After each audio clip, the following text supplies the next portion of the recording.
This semester, I worked in the SEALS classroom with children ages 2 to 3 alongside my mentor teacher, Cindy.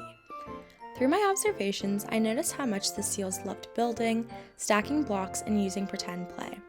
Their interest in height, teamwork, and simple structures inspired my first activity, a construction site, pretend play, and building experience. I wanted the activity to be hands-on, familiar, and developmentally appropriate, while also supporting communication, sharing, and problem-solving. My mentor teacher and I planned flexible roles like builder, block passer, and car driver, so each child could participate in a way that matched their abilities. This activity also connected to anti-bias education. Identity was supported by giving each child meaningful roles and honoring their unique ways of participating. Diversity showed up in how differently children approached the materials. Justice came through our focus on fairness and sharing, and action was encouraged as children helped each other, cleaned up, and worked as a team.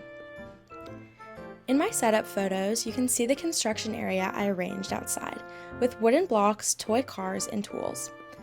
When I invited the children to join, I pointed to the small road I had built and explained how it had been destroyed.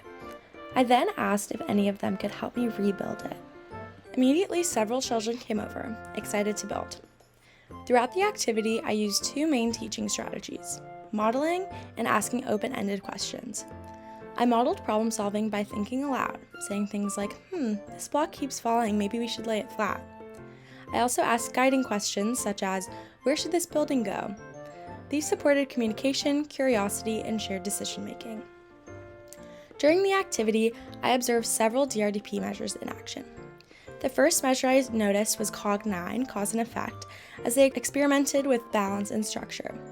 I then observed LLD3, expressive language, through their conversations and requests, and finally SED5, social interaction with peers, as they shared materials and cooperated. Overall, the activity went well, even though there were moments of chaos like children knocking over structures or pulling out more blocks than planned. But even those moments became opportunities for rebuilding, communication, and teamwork. After reflecting, I realized I could have used more open-ended questions to deepen their thinking, but my mentor teacher encouraged me to focus on the strengths of the activity and how the children were engaged. This first activity set the foundation for my second one, helping me better understand what strategies supported the SEALs most and how to better follow their lead. For my second activity, I planned a sandbox scavenger hunt that built directly on the SEALs' interest in digging and discovering objects in the sand, which I observed during my second webbing.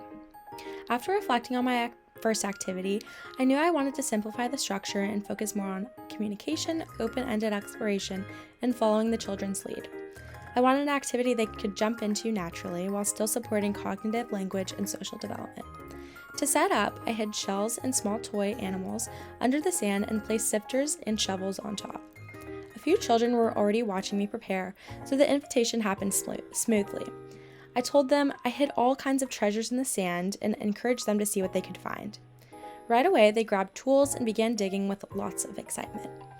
This activity also supported anti-bias education.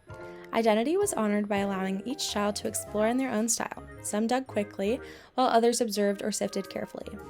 Diversity came through the variety of objects we used, which led to simple conversations about animals, colors, and textures.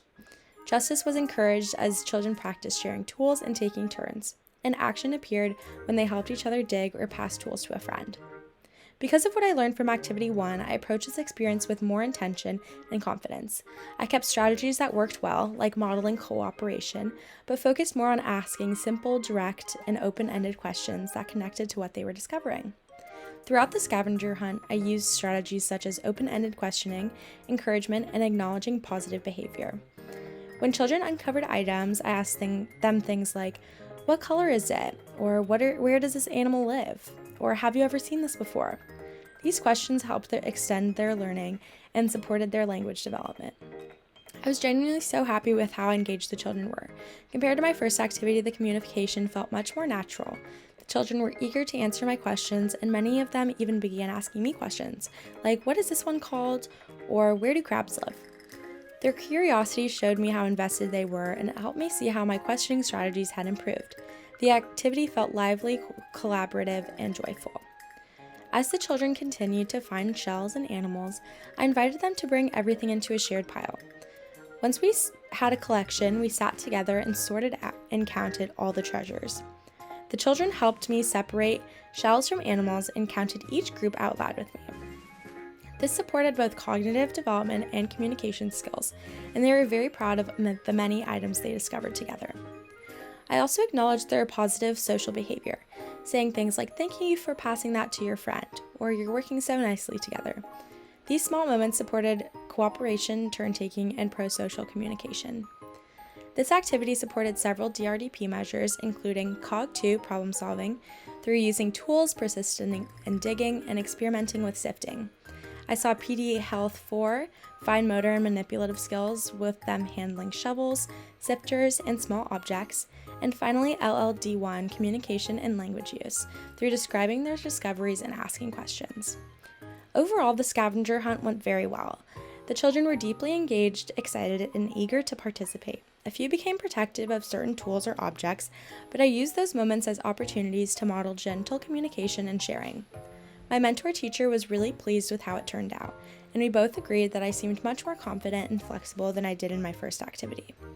This experience helped me see how powerful, simple, and open-ended exploration can be, and how much children learn through curiosity, conversation, and teamwork.